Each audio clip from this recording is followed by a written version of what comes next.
Now then, people, and welcome back to the Just Joe Football Show. And today we're going to be doing something slightly different. I'm going to be giving you my EFL Championship Team of the Season for 23-24. Now that the regulation season is in the rear view, now I'm over the fact that Leeds haven't got automatic promotion.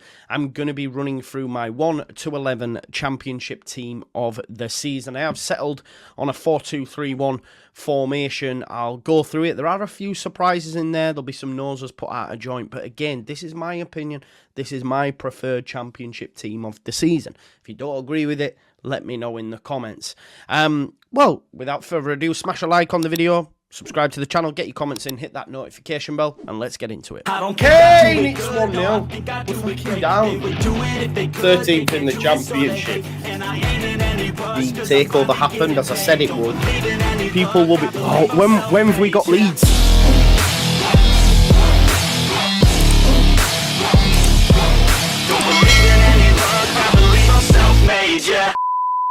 So number one spot, folks, I've gone for my favourite keeper. Statistically, probably isn't up there with the likes of your Hermanson, etc. Spoiler alert, Leicester fans. Spoiler alert, Locks. Bloody hell. That guy's so hung up on Leeds United. Anything now at the minute. He'll be clipping this. I can't believe you haven't put this in. You know what he's like. Chill out, Locks. Enjoy promotion. Leave Leeds fans alone. But for that, I have gone with Hledaki. Hledaki at Ipswich Town. He's been in sensational form this season. He's kept 14 clean sheets in 46 league appearances for Ipswich Town. Ipswich Town that were... Well, they were fancied, but to go up in second, to go up automatically, wasn't really on a lot of people's cards. Of course, there was some, you know, not least the second-tier boys, so big shout-out to them. But he's been crucial for Ipswich this season. His shot-stopping has been phenomenal in the games that I've seen, and I've watched a hell of a lot of Ipswich this season. But it's not just that. It's his on-ball ability, his ability to start attacks for Ipswich cannot go noticed, and that's why I've gone for him. And having done a bit of research, obviously putting together my team of the season, I didn't actually know that he was second choice. He was second choice going into the season behind Christian Walton, who'd initially signed on loan from Brighton, had an amazing season in League One. Permanent deal was agreed, and then just before the season started, he actually got injured.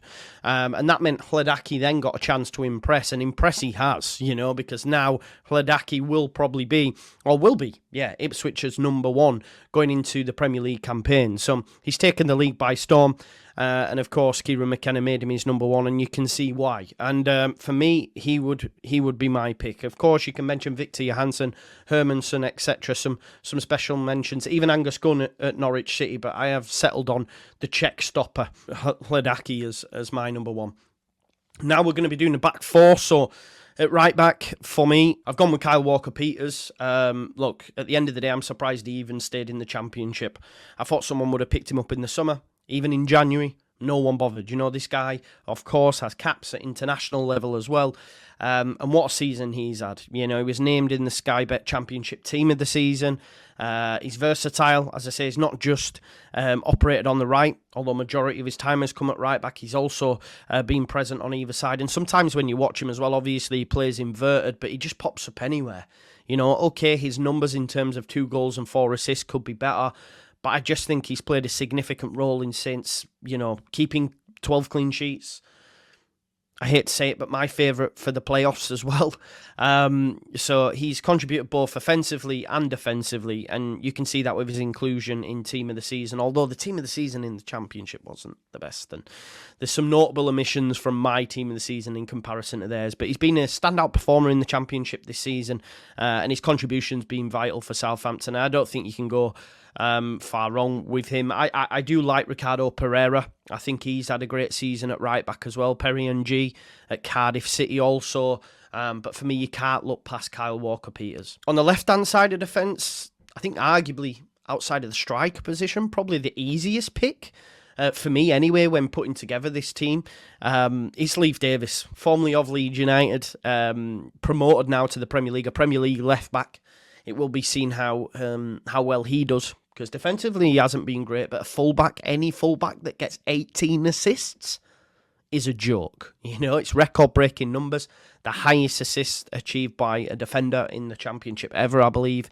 He's contributed to a team that have been promoted. I don't think there's anything more to say. Leif Davis, hands down, the easiest pick, actually, yeah. Forget the striker position. Leif Davis was the easiest pick for me to put in this 1-11. Centre-back partnership, then, I've gone for Wout Faes, first of all, of Leicester City. Been in excellent form this season at both ends of the pitch, I may add as well. He scored 2 goals, kept 15 clean sheets. When he's on the pitch as well, on average, Leicester City concede a goal every 120 minutes. You know, when he's on the pitch, he has been a colossus for them at the back, but has also been great in terms of bringing it out and being key to their style of play. There is also a shout for Yannick Vestergaard, but for me, I've opted for Faes just because sometimes when he pops up in the final third, he does some mad stuff with the ball at his feet. You know, he's great at moving the ball. He's been key to Leicester City in terms of their build-up. Patiently moving the ball, can move it quick as well. I think he's very apt at distributing the football and helping to find certain plays and break, you know, the opposition's lines. So for me, Wout Faes has to go in there. Outside of Leeds United, they've let in the least goals. So for that, he has to get a mention as well. And his partner is going to be Leeds United's Joe Rodon. What an impact he's made since coming on loan from Spurs. Leeds United need to make that deal permanent. I think we will, even if we do stay down, unless one of the newly promoted sides get up. But consistently, he has been phenomenal. Okay, Leeds United have had a drop-off of late, but if you check the body of work over the games that he has played, he has to be in there. Positioning, anticipation, ability to read the game, great with the ball at his feet as well. He's been able, alongside Ampadu, or even with Strauch, stabilise a defence that over the past couple of years has been absolutely porous. So he's formed a strong partnership with his compatriot, of course, Ethan Ampadu. It's probably unfair that he wasn't involved in the team of the season, but I can see why they opted for Ampadu. But Rodon isn't, you know, just your traditional centre-back, as we've seen, a bit like Wout Faes. He's comfortable on the ball as well.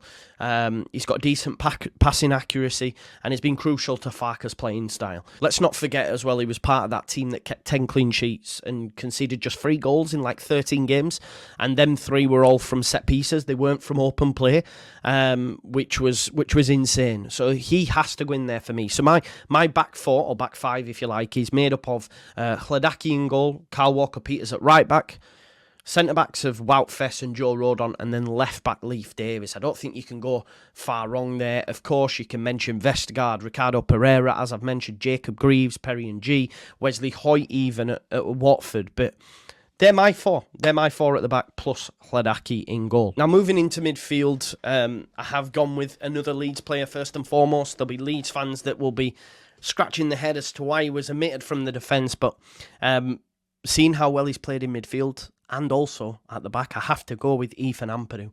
What a buy he was for Leeds United from Chelsea. I think we paid about 7 million for him. Leeds United's Player of the Year at our end of season awards. He was included in the Championship Team of the season. He's played quality in both positions. You know, I think his passing accuracy is around about 88-89%. It's an absolute joke. So he has to go in there for me. He's contributed both offensively and defensively, more so defensively, but had he have played in midfield for the remainder of the season and Strauch could have been fit, I think we go up in the top 2. I think he's been that much of a miss in midfield, although at the time we didn't realise it when we're getting all these clean sheets. But now with hindsight, you can look back and think, wow, that injury to Strauch and him having to play at centre-back really, really cost us, in my opinion. So, yeah, he's been a key asset for Leeds United and has to go in any Championship team of the season for me. Now, his partner, or alongside him in centre midfield, has to go to Keenan Dewsbury Hall. Probably pushed Crysencio Somerville a close second to team of the season. Been in excellent form this season, you know. He, for me, like if Leicester didn't have Dewsbury Hall, let's say, I don't know, you know, they sold him in January, or if he was picked up in the summer, they don't get promoted for me. You know, I think he's been that key. He's come up clutch on a number of occasions. He's got 12 goals and 14 assists during the Championship season. There is a reason why during January big clubs were interested in him. Big clubs still remain interested in him now. I think he was named Player of the Season, player, every single player at their awards. Of course, he's frustrated me of late because I'm salty. But his contributions and consistency on the field have been a valuable asset for Leicester City. And as I said, right at the top, that they probably don't get promoted without Dewsbury Hall in their team. He's, as I say, he's been phenomenal. So he and Ampadu make up my midfield. Now, over to the exciting positions. I think a lot of them pick themselves. I don't think there'll be many fans that'll be like, what? Apart from maybe one, which is a bit of a rogue one I've gone for, but someone I've really, really enjoyed watching. So we'll start off first of all with the gimmies, really. Championship Player of the Year has to go on the left-hand side, on the left wing, Crescencio Somerville. As big of an impact as Dewsbury Hall, and if Leeds United are to get promoted throughout the playoffs, he has to be on it. He will play a key part. As I say, he won awards at Leeds United's end of season. He's been scintillating for Leeds United. His first full season, and what season he's had. 19 goals and 9 assists as well. Insane footballer. How many times have we seen him cut him from the left, put it on his right peg, and you're thinking, come on, we've seen this move before. And still defenders can't stop him because his close control knows no bounds. He's an elite footballer. That's why we're seeing the likes of Liverpool, we're seeing Juve, we're seeing other clubs in Europe's top 5 leagues looking at this guy, and there's a reason for that. They're even talking about him as being a replacement for Luis Diaz. Like, this is the kind of level of footballer that we've got at Leeds United, and one that, this will be his last season if we don't get promoted for sure. But what a player, what a pick up, and he deserves, I guess, if Leeds United don't get promoted, that opportunity to go show his skill set. I don't want to say a bigger club, but a team further up the food chain, if you like. Now into the 10th position, it has to be Sammy Szmodics. Any championship team of the season that doesn't have Sammy Szmodics in it is the wrong one, because he has been outstanding. Obviously scored against Leeds United, that's seen us miss out on one of the key games anyway, that's seen us miss out on automatic promotion. Attacking midfielder, and he's took his game to a new level this season, despite playing for a team that only just stayed up on the final day. Blackburn could have gone down on the final day had Leicester beaten them. Top scorer in the league for a team, as I said, that was almost relegated on the final day is insane. 27 goals for Sammy Szmodics. He's just been clinical. Everything he touched this season turned to goal. And without him, we've mentioned Dewsbury Hall, Somerville, Leeds not being, and Leicester not going up without him. Without Sammy Szmodics, Blackburn are in League One. They're in League One. They're going to be able to fetch a decent fee for him. But what a season he's had.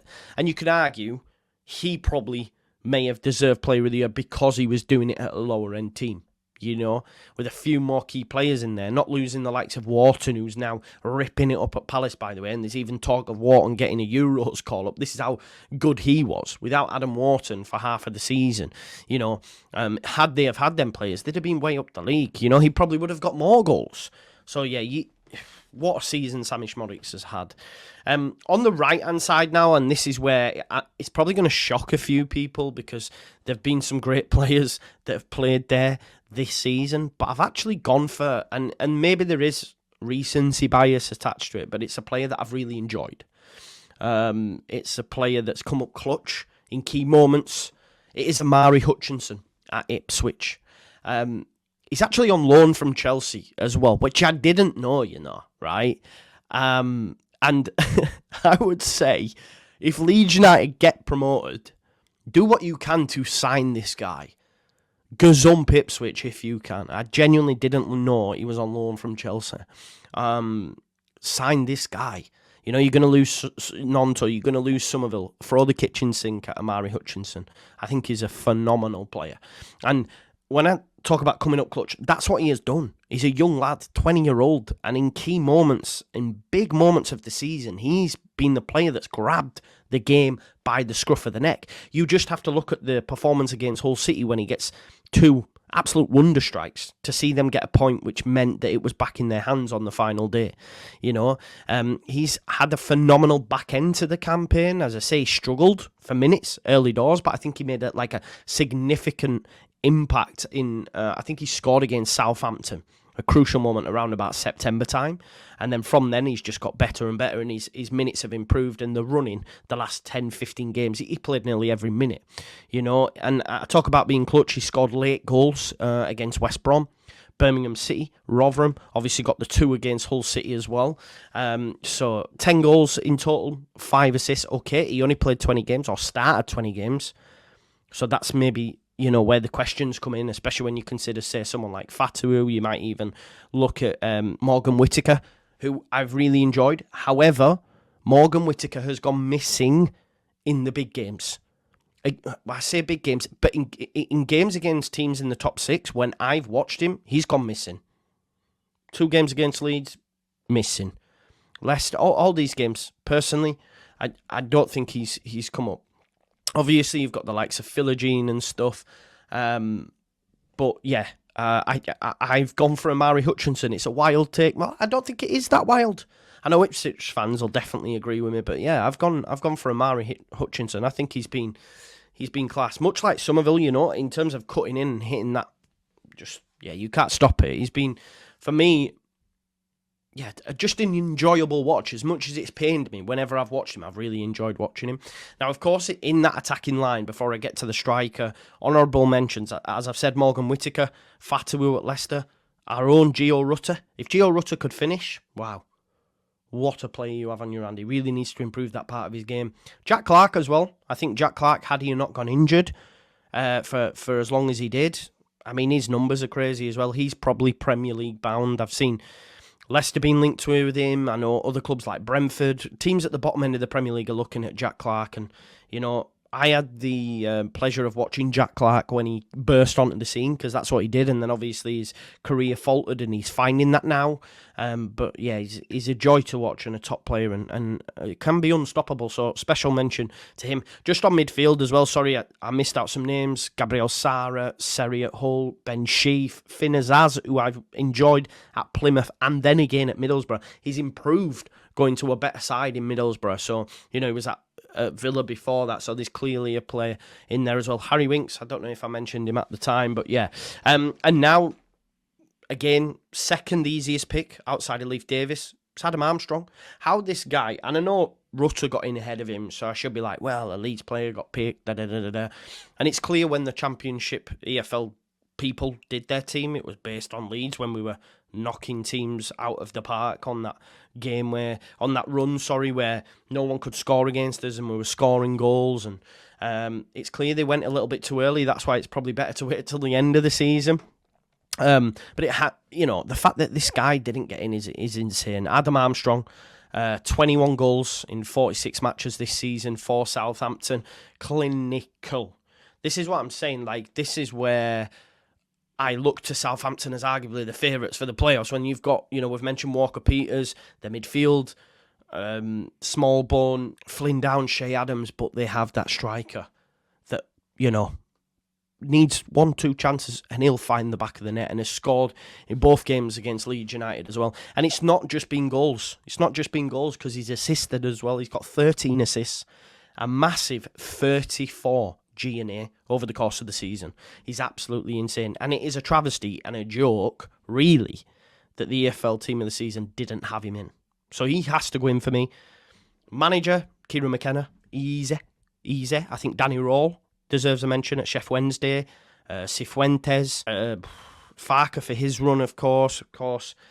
Maresca, but we've had drop-offs, whereas Kieran McKenna consistent, so it has to be Kieran McKenna.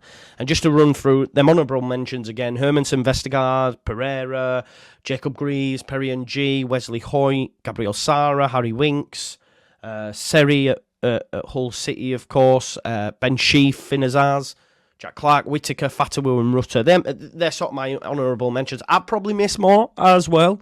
But just to run through it once more, folks, I have gone for Hladaki in goal, left-back Leif Davis, Wout Fess and Joe Rodon at centre-back, with Kyle Walker-Peters at right-back. In midfield, I've got Ethan Ampadu, Dewsbury Hall.